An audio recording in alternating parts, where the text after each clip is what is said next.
여러분, 그 사람이 누구라도, 그러니까 그 사람이 참 똑똑해서 어렸을 때부터 이렇게 공부도 잘하고, 그래서 뭐든지 늘 이렇게 잘하고, 그래서 뭐 이렇게 뭐 좋은 대학도 가고, 또 졸업하면 좋은 직장에 취직도 하고, 또는 이 사람이 너무 성실해서 뭔가 이렇게 어떤 일을 차곡차곡 해서 자수성가를 이루고, 또는 부모님이 좀 부유해서 부모님한테 물려받은 어떤 여러 가지 재산들이 많아서 이렇게 부유한 사람들이라 할지라도, 사람은 단 한 사람의 예외 없이 누구나 자신만의 인생의 벽, 살아가면서 좀 막막하고 답답하고, 또 내가 너무 이렇게 뭔가 이렇게 내가 이 일에 대해서 할 수 있는 것이 없구나라는 생각이 드는 인생의 벽을 누구나 경험하게 됩니다. 그러니까 내 앞날을 내가 원하는 대로 이렇게 펼칠 수가 없고, 성실하게 하고 내가 최선을 다하는데도 불구하고 내가 해결할 수 없는 나의 상황과 그 인생의 문제들을 계속 만나게 되죠. 인간관계의 갈등들, 참 나는 그렇게 하려고 하지 않았는데 아무리 내가 애를 써도 그 사람이랑 관계가 회복되지 않고 갈등이 생깁니다. 그리고 취업, 내가 막 정말 열심히 일을 하고 싶지만 취업이 잘 안 되고, 결혼을 하려고 해도 나이는 계속 차가는데 나를 이렇게 사랑해주는 사람이 없고, 이렇게 짝을 만날 기회조차도 없고, 또 결혼할 만한 뭔가 경제적인 여유도 없어요. 그리고 무엇보다 갈수록 우리가 빚이 늘어갑니다. 은행에서 빌린 빚이 늘어가는데, 이것들을 갚을 만한 어떤 그 현실적인 가능성이 잘 보이지 않고, 또 우리가 나이가 들면 이제 노쇠해지죠. 조금씩 눈부터 나빠지고, 노안이 오고, 또 관절이 아프고, 또 이렇게 막 주름이 생기고, 그리고 무엇보다 정신적인 병, 정서적인 어떤 병을 앓기도 되고, 그 다음에 고칠 수가 없는 암 같은 병에 걸리기도 합니다. 그럴 때 우리가 인생의 벽을 만나면 우리 참 무력해지고, 무엇보다 좀 초라하다는 생각이 들고 불행해지죠. 여러분, 독일의 철학자 야스퍼스는 그러한 인간의 상황을 한계 상황이다 이렇게 말했습니다. 제가 학부 때 철학을 배웠는데, 이 야스퍼스의 이 철학은 소위 실존 철학이라고 하는데, 야스퍼스의 유명한 어떤 그 단어 중에 한계 상황이라는 표현이 있습니다. 한계 상황. 그러니까 한계 상황이란 뭐냐면, 인간이 자신이 어떤 존재인지를 가감없이 알게 되는 실존적인 상황인 것입니다. 그러니까 무슨 말이냐면, 인생의 벽에 부딪히고 내가 뭔가 이 문제를 해결할 수 없는 그런 여러 상황들, 전쟁의 상황, 질병의 상황, 그 다음에 내 속에 뭔가 알 수 없는 어떤 불안함과 정서적인 문제에 딱 직면했을 때 나는 정말로 무력하고 초라한 자이구나라는 그런 인식을 하게 되는 것이 실존적인 상황이라는 것입니다. 그런 한계 상황에서 사람은 비로소 진짜 나 자신이 무엇인지를 알게 된다라고 말을 합니다. 그래서 야스퍼스는 이런 실존적인 자각, 진짜 자신이 어떤 존재인지를 아는 사람들이 서로 연대하고 모여가지고 서로 대화함으로 그 어떤 인간의 실존들을 계속 경험하고 나눌 때 인간의 한계 상황을 극복할 수 있다. 이렇게 이제 가르쳤습니다. 그래서 많은 그 당시 독일, 프랑스 그 현대 지성인들이 그의 말에 이렇게 고무되고 이렇게 그의 말대로 살려고 많이 예를 썼죠. 근데 여러분, 인간의 벽, 그 사람의 한계 상황은 사람들이 서로 힘을 모은다면 어느 정도 실제적인 도움은 될 수 있습니다. 우리가 서로 힘을 모으면 우리의 부족함들을 채워갈 수 있죠. 그러나 그 한계 상황의 근본 원인은 사람이 절대로 해결할 수가 없습니다. 그것을 잘 보여주는 게 뭐겠습니까? 사람이 자신의 한계 상황을 절대로 극복할 수 없다라는 사실을 잘 보여주는 모든 사람들이 반드시 경험하는 그게 뭘까요? 죽음입니다. 죽음은 그 어떤 연대, 사람들의 그 어떤 노력, 그 어떤 대화로도 사람이 해결할 수 없는 것이죠.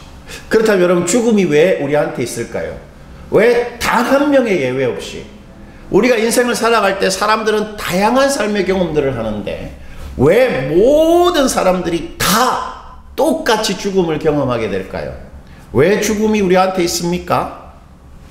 그것은 하나님을 떠난 사람들의 죄로 인해 생긴 결과입니다.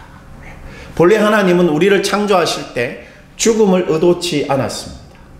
그런데 아담과 하와가 선악과를 따먹는 그 상징적인 행동으로 말미암아 모든 인류가 죄인이 되었죠.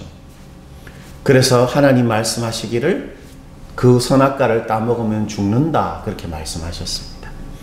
죽음은 우리의 죄로 인해 생긴 것이죠. 죄로 인해 모든 사람들에게 그 죄의 책임인 죽음이라는 죄의 결과가 주어졌고, 그리고 우리의 이 땅의 모든 한계 상황들, 인간관계의 갈등들, 예를 들면, 그리고 취업이 잘 안 되고 결혼이 안 되고 내가 병이 들고 하는 우리의 인생의 모든 벽들은 다 죽음의 그림자들이라 할 수 있습니다. 죽음의 그림자들 때문에 우리가 살아가면서 만나게 되는 우리 인생의 벽, 우리 한계 상황은 오직 뭐가 해결할까요? 하나님만 해결할 수 있습니다. 하나님께서 십자가 위에서 당신의 아들을 우리 죄의 결과인 그 죽음을 대신 죽게 하심으로, 그리고 부활케 하심으로 우리의 죽음의 문제를 해결하셨죠. 우리 인간의 모든 한계 상황은 죽음의 그림자인데 하나님께서 십자가 위에서 우리의 죽음을 해결하셨습니다. 그러므로 하나님만이 우리의 한계 상황을 해결하실 수 있는 유일한 분이신 것이죠. 그리고 여러분 잘 들어보십시오. 그 하나님의 해결, 하나님이 우리 한계 상황을 해결하시는 그 해결을 우리가 실제로 경험하는 유일한 방식이 있습니다. 하나님의 행동을 우리 인생 가운데 경험하는 유일한 방식, 그게 뭐겠습니까? 믿음입니다. 믿음만이 하나님의 행동을 경험하게 합니다. 때문에 우리 인생의 어려움, 인생의 벽, 한계 상황 오직 믿음으로만 감당할 수 있고 해결할 수 있는 것이죠. 오늘 우리가 읽은 본문에 바로 이 두 주인공이 바로 믿음으로 자신의 한계 상황을 극복한 사람들입니다. 우리 헬루증 걸린 여인과 이 야이로라는 해당장의 한계 상황을 한번 살펴볼까요?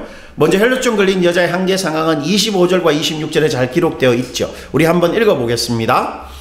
12해를 혈류증으로 알아온 한 여자가 있어 많은 의사에게 많은 괴로움을 받았고 가진 것도 다 허비하였으되 아무 효용이 없고 도리어 더 중하였던 차에, 여러분 26절 한번 보십시오. 이 여자가 자신의 그 병을 고치기 위해서 어떻게 했습니까? 의사가 몇 명입니까?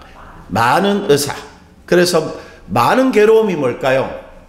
많은 의사들이 자기 나름의 의술을 가지고 그 여인에게 뭔가 여러 가지 치료도 하고 약도 주었는데 오히려 그게 더 괴로움이 되었다, 고통이 되었다는 것입니다. 그리고 이 여자는 가진 것을 어떻게 했습니까? 자신의 전 재산을 다해서 병을 고치려고 했는데 안 됐습니다. 그리고 결국 어떻게 되었죠? 아무 효과가 없고 또 더 중하여졌습니다. 이 여인은 자신이 할 수 있는 모든 것을 다해 자신의 병을 고치려고 했으나 오히려 병이 더 악화되었죠. 한계 상황인 것입니다. 내가 할 수 있는 게 없는, 가망이 없어요. 이제 소망이 없습니다. 우리도 살아가면서 비슷한 경험을 할 수 있습니다. 준우 연인은 아직 이런 한계 상황을 조금밖에 경험하지 못할 수도 있지만 나이가 들면 들수록 어떻게 되냐면 내가 뭔가 최선을 다했는데 내가 가진 것을 다 해봤는데 더 나빠지는 상황을 이 여자처럼 우리는 경험할 수 있는 것입니다. 한계 상황이죠. 그리고 오늘 두 번째 주인공인 해당장의 한계 상황을 한번 볼까요? 35절입니다. 35절 우리 다 같이 한번 읽어볼게요. 아직 예수께서 말씀하실 때에 해당장의 집에서 사람들이 와서 해당장에게 이르되 당신의 딸이 죽었나이다. 어찌하여 선생을 더 괴롭게 하나이까? 이 해당장 야이로의 한계상황은 뭡니까 여러분? 딸이 어떻게 해요? 죽었습니다. 죽으면 어떻게 되지요? 죽으면 어떻게 됩니까? 딸 이제 끝났습니다. 끝났습니다. 끝나면 어떻게 되지요? 뭐밖에 없습니까? 절망밖에 없는 것입니다. 끝이 나면 타이밍을 놓친 거예요. 조금만 예수님이 일찍 갔었어도 뭔가 가능성이 있었을 것인데 예수님이 가기도 전에 딸이 죽었습니다. 타이밍을 놓쳤어요. 그래서 끝이 났습니다. 끝! 더 이상 할 수 있는 게 없다. 좌절과 정말뿐인 상황이죠. 우리가 인생을 살아가면서 우리는 자주 타이밍을 놓칠 겁니다. 직장에 들어갈 타이밍, 결혼할 타이밍, 뭔가 내가 이 일에 성공했어야 했는데 그러지 못하고 뒤처진 타이밍. 우리는 인생의 타이밍을 놓칠 때가 많습니다. 그리고 끝났구나. 나는 끝났구나 이제. 와, 끝났구나. 좌절하고 절망뿐일 때가 많이 있을 것입니다. 바로 한계 상황이죠. 그런데 이런 한계 상황에 놓인 이 두 사람에게 우리 예수님께서 찾으시는 것, 요구하시는 행동이 있습니다. 이런 한계 상황. 다 해봤는데 오히려 더 상황이 악화되고 이제 타이밍을 놓치고 끝이 났는데 그 한계 상황에 놓인 사람들에게 예수님께서 요구하시는 것, 그것이 바로 믿음입니다. 믿음. 34절인데요. 우리 34절 한번 읽어볼게요. 예수께서 이르시되 딸아 내 믿음이 너를 구원하였으니 평안히 가라. 내 병에서 놓여 건강할지어다. 예수님께서 이 가망도 없고 모든 돈을 다 사용해도 안 됐고 할 수 있는 건 모두 다 해서 이제 더 이상 소망이 없는 이 여자가 자신의 그 문제, 한계 상황을 극복할 수 있는 방식이 뭐였다고 예수님 말씀하십니까? 딸아 너의 믿음입니다. 믿음. 너의 믿음이 너를 구원하였다. 우리가 살아가면서 여러분, 준우 의원이도 마찬가지고 내가 할 수 있는 걸 다 했는데 뭔가 잘 안 될 때 우리에게 필요한 것은 믿음입니다. 해당장도 마찬가지입니다. 이 36절 한번 보시죠. 36절 예수께서 그 하는 말을 곁에서 들으시고 해당장에게 이르시되 두려워하지 말고 뭐합니까? 믿기만 하라 하시고. 이미 끝이 난 사람입니다. 여러분 잘 한번 보십시오. 이미 내가 할 수 있는 게 아무것도 없고 인생에 뭔가 어떤 상황에 끝이 났어요. 나는 이제 절망밖에 없구나. 이런 사람에게 예수님 말하십니다. 믿기만 하라. 믿음이 필요하다는 것이죠. 믿음은 그 어떤 우리 인생의 벽도, 우리 인간이 그 누구도 이겨낼 수 없었던 그 죽음도 믿음은 해결할 수 있다. 믿기만 하라. 믿음이 너를 구원했다. 예수님이 그래 말씀하시는 것입니다. 믿음이 필요한 것이죠. 근데 사실 여러분, 믿음이 어떻습니까? 뭘 믿는다? 하나님을 믿는다. 현실적이지가 않습니다. 그리고 미약합니다. 실제로 도움이 되지 않을 때가 많아 보여요. 믿는다는 것은. 여러분 믿음의 행동은 참 초라합니다. 이 혈루증 걸린 여인의 믿음도 초라한 믿음이었어요. 여러분 27절 한번 보십시오. 27절. 우리 어떤 믿음의 행동을 했는지 한번 봅시다. 여자가 예수의 소문을 듣고 무리 가운데 끼어 뒤로 와서 그의 옷에 뭡니까? 손을 댑니다. 이 여자의 행동은 아무도 몰랐어요. 이렇게 예수님이 이렇게 딱 걸어가시는데 수많은 사람들이 예수님을 밀치면서 막 예수님이 또 어떤 말과 어떤 전능한 행동을 할까 이렇게 막 재밌어 하면서 따라가고 있는데 한 여자가 살짝 사이에 들어와 가지고 예수님 옷자락을 살짝 만졌는데 아무도 몰랐습니다. 꼭 사소한 행동이죠. 눈치조차 채지 못하는 작고 초라한 행동인데 예수님은 그 행동을 뭐라고 말합니까? 믿음이라고 말합니다. 믿음은 언제나 초라합니다. 작아 보여 현실적으로. 또한 믿음은 대부분 소용이 없어 보입니다. 현실성이 없어 보여요. 35절인데요. 우리 35절도 한번 읽어볼게요. 아직 예수께서 말씀하실 때에 해당장의 집에서 사람들이 와서 해당장에게 이르되 당신의 딸이 죽었나이다. 어찌하여 선생을 더 괴롭게 하나이까? 여러분, 이 야이로 해당장 집에서 온 그 하인이 해당장에게 뭐라고 말합니까? 딸이 죽었습니다. 이렇게 말하고는 뭐라고 말하죠? 어찌하여 선생을 더 괴롭게 하나이까? 이게 무슨 말입니까? 이게 무슨 말이지? 딸이 죽었으니까 예수가 더 이상 할 수 있는 게 없다. 그래서 괜히 집까지 데려가는 것은 예수를 괴롭게 하고 귀찮게 하는 것이다. 이렇게 말합니다. 무슨 말일까요? 예수님을 믿어봐야 이미 끝난 상황에서는 아무 것도 할 수 없다. 이렇게 말하는 것입니다. 그런데 이 야이로 해당장은 어떻게 했습니까? 예수님을 따라갔습니다. 아무 소용없는 행동이죠, 믿음은. 그렇지만 예수님은 그것을 믿음이라고 말씀하시는 것입니다. 이처럼 믿음이란 초라합니다. 그리고 소용이 없어 보여요, 실제로. 그렇지만 믿음만이 인생의 벽을 극복할 수 있는 것입니다. 여러분, 그렇다면 우리 질문해 봅시다. 이 초라하고 이 비현실적이고 소용없는 믿음이 어떻게 우리 인생의 벽을 딱 이렇게 허물 수 있을까요? 왜 그렇죠?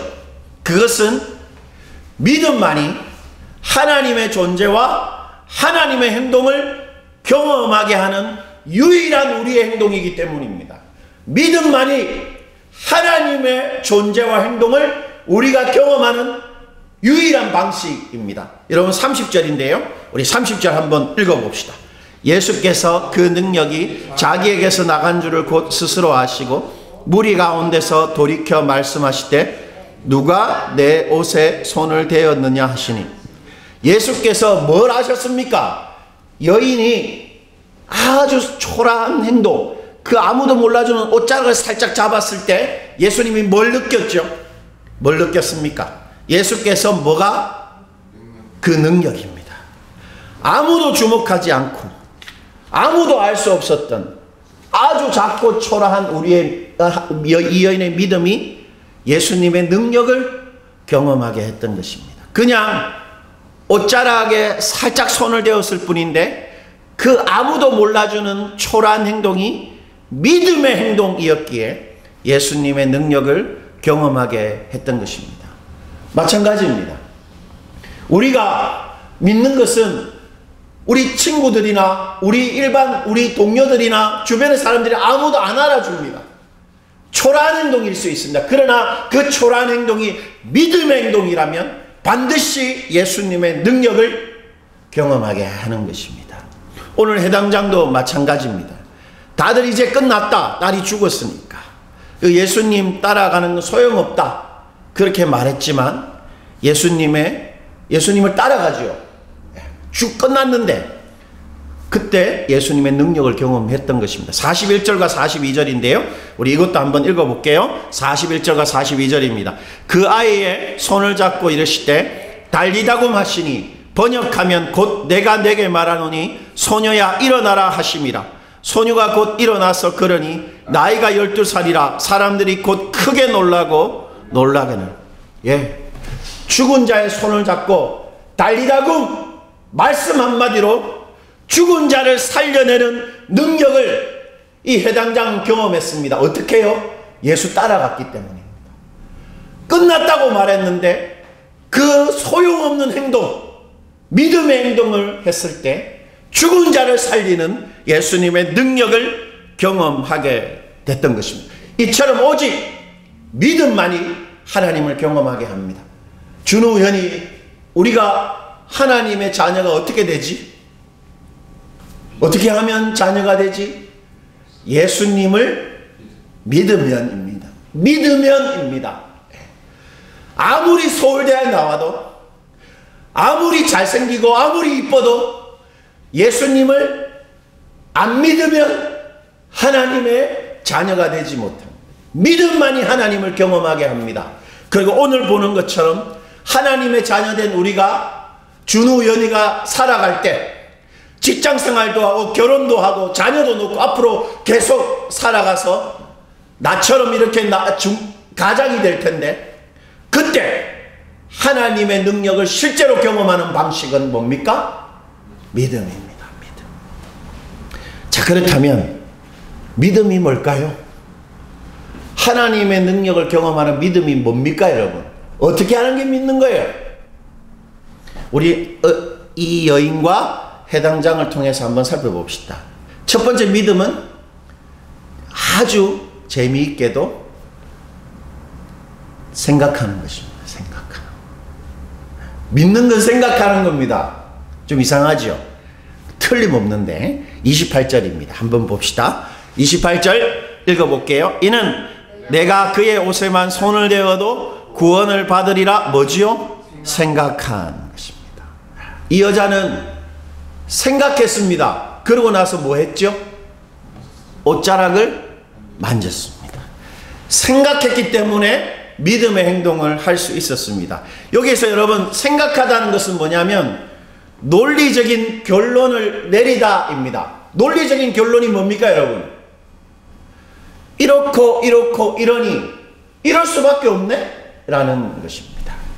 그러니까 무슨 말이냐면 예수님의 소문을 들은 거예요. 이 여자가 예수의 소문을 듣고 생각함이로라 이렇게 되어 있잖아요. 예수님의 소문이 뭡니까?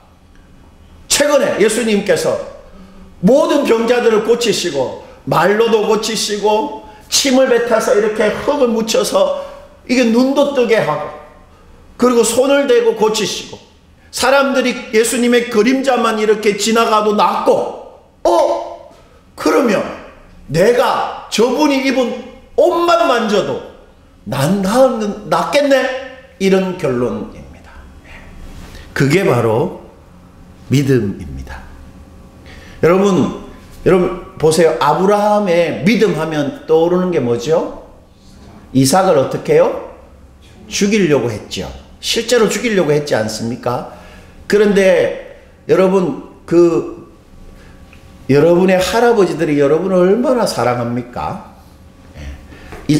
아브라함이 할아버지가 되어서 손자 같은 아이를 낳은 거죠. 얼마나 자신의 생명보다 더한 그 아이를 죽이려고 했을까요? 왜 그렇게 했습니까? 믿음이죠. 어떤 믿음입니까? 이런 믿음입니다. 잘 들어보십시오. 하나님이 이삭을 죽은 자 가운데서 다시 살리실 줄로 뭐한다? 믿었다가 아니고 생각한지라. 똑같습니다. 이 단어와 똑같은 단어. 생각했습니다. 생각. 아브라함이 생각했습니다. 아브라함이 어떤 생각을 했을까요? 아브라함이 어떤 생각을 했을까요? 하나님이 이삭이 태어나기 전에 뭐라고 말했습니까? 네가 아들을 낳을 것인데 그 아들이 장차 자손을 만들 것이다. 그러면 이삭은 어떻게 해야 되죠? 죽지 않고 결혼해서 자녀를 놓을 거 아니에요. 그러니까 생각한 거예요. 하나님이 이삭 죽이라고 했는데 내가 이삭을 죽이더라도 하나님이 어떻게 하실지는 모르지만 이삭은 죽지 않고 반드시 살아서 결혼할 것이다. 그렇게 생각한 것입니다. 그게 믿음의 아버지 아브라함의 믿음입니다. 오늘 이 여인의 믿음입니다. 제가 이게 최근에 갑자기 또 공황장애가 왔는데 너무 심하게 온 것이에요. 그래서 왜 왔냐면 갑자기 폭설이 내려서 온 천지가 하얗게 됐는데 제가 그 눈 속에 갇혀 있다는 생각을 하니까 갑자기 숨이 막히기 시작했고, 제가 공황 발작을 한 3번 정도 경험한 것 같은데 가장 심각하게 왔습니다. 지금도 이렇게 설교하는 중에 계속 이렇게 숨 막히는 어떤 그거와 지금 계속 이렇게 좀 싸우고 있는데, 이때 우리가 어떻게 생각해야 돼요? 내가 새벽 날개를 치고 저 땅끝에 거할지라도 하나님이 그곳에서도 나를 인도하시고 오른손으로 나를 붙들 것이다. 공황장애 증상을 겪으면 내 존재가 다 이렇게 부서지고 아무도 나를 구해줄 수 없다라는 생각을 하게 됩니다. 이게. 그러나 그 말씀대로 생각하고 논리적인 결론을 딱 내리고 나는 절대로 혼자 있을 수 없구나. 그렇게 딱 받아들이고 그 믿음의 사소한 행동을 하는 것이죠. 그러면 하나님의 능력을 경험하게 되는 것입니다. 야이로 회당장의 믿음은 어떤 것이었을까요? 36절입니다. 우리 36절 우리 다 같이 읽어볼게요. 예수께서 그 하는 말을 곁에서 들으시고 회당장에게 이르시되 두려워하지 말고 믿기만 하라. 여러분, 예수님께서 그 회당장 집에서 온 그 종이 한 말을 들었잖아요. 곁에서. 딸 죽었습니다. 그러니까 예수님이 그 회당장에게 뭐라고 말합니까? 이 하는 말을 곁에서 들으시고라고 하잖아요. 이 곁에서 들으시고라는 말의 뜻은 뭐냐면 무시하다. 그러니까 엄마가 그러니까 그 제 아내가 저한테 계속 잔소리를 할 때 그래 하고 제가 무시하는 것처럼 그 말을 제대로 안 듣는 것입니다. 죽었다는 말을 예수님 무시하고 야이로 회당장에게 하는 말이 믿기만 하라는 거예요. 이 믿기만 하라는 말은 실제로 회당장한테 어떤 행동을 요구한 겁니까? 가만히 있으라. 나랑 같이 집으로 가자. 예수님이 믿기만 하라는 말은 두려워하지 말고 여기서 끝내지 말고 나랑 같이 집으로 가자. 딸한테 가자. 이겁니다. 이 뭘까요? 야이로 회당장의 믿음은 끝까지 예수님 따라가는 것입니다. 끝이 나도 내 인생의 끝이 난 것 같아도 끝까지 예수님 믿고 계속 따라가는 것이 믿음입니다. 왜 그래야 됩니까? 예수님이 나의 주님이십니다. 내 인생의 생명의 시작과 내 인생의 모든 것의 주인이시기 때문에 내가 끝나 보여도 예수님이 끝났다고 하시지 않으면 끝까지 예수님 따라가는 것, 야이로 회당장처럼 소용없어 보여도 따라가는 것, 그게 믿음입니다. 그러면 죽은 자가 살아나는 기적, 능력을 경험하게 되는 것이죠. 여러분, 바로 믿음만이, 그런 믿음만이 우리에게 하나님을 경험하게 합니다. 그래, 우리 믿음으로 살아가십시다. 우리 믿음이 아무리 초라해도 예수님은 우리의 믿음을 반드시 찾아내십니다. 여러분 30절 한번 보실까요? 이제 설교가 다 마무리할 텐데요. 여러분 30절 한번 보십시오. 다 같이 읽어볼게요. 예수께서 그 능력이 자기에게서 나간 줄을 곧 스스로 아시고 무리 가운데 돌이켜 말씀하시되 누가 내 옷에 손을 대었느냐. 여러분 이렇게 가다가 여자가 믿음의 행동을 해서 딱 옷장을 만졌는데 예수님 딱 멈추시고 뭐 합니까? 찾습니다. 바로 그것입니다. 우리 믿음이 아무리 초라해도 준우연이가 살아가면서 아무리 작은 것이라도 예수님 믿는 믿음을 딱 사용한다면 예수님 그거 반드시 찾으시고 소중히 여기셔서 예수님 능력을 행사하신다는 것입니다. 뿐만 아니라 우리의 믿음의 행동에 예수님은 반드시 함께 해주십니다. 바로 23절 24절 우리 마지막으로 읽고 우리 설교를 마무리할게요. 마지막으로 읽겠습니다. 간곡히 구하여 이르되 내 어린 딸이 죽게 되었사오니 오셔서 그 위에 손을 얹으사 그로 구원을 받아 살게 하소서 하거늘 이에 그와 함께 가실새. 여러분 한번 생각해 보십시오. 누가 나한테 와가지고 내 딸이 이게 죽게 됐으니까 나랑 좀 집에 같이 가서 좀 손을 얹어서 살게 해주셔야 하면 같이 갈까요? 안 갈까요? 에? 갑니까? 안 갑니까? 안 가죠. 왜냐하면 말도 안 되는 소리니까 내가 가서 어떻게 손을 얹어서 살리게 하겠냐고. 우리 인생의 많은 문제에 우리는 어떤 생각을 하냐면 예수님이 이런 것까지 도와주시겠나? 예수님이 내 이 경제적인 문제 도와주시겠나? 예수님이 내 대학 문제, 내가 시험 치는 거, 내 직장 가는 거 도와주시겠나? 이런 생각을 합니다. 그렇지 않습니다. 우리가 믿음을 사용한다면 오늘 예수님 함께 가실새 우리 인생에 반드시 함께 하시고 동행하는 것입니다. 그러므로 우리 믿음으로 작고 초라하지만 예수님의 옷자락을 붙들고 우리 믿음으로 예수님 끝까지 따라가는 그런 여러분 되시기를 축원드립니다.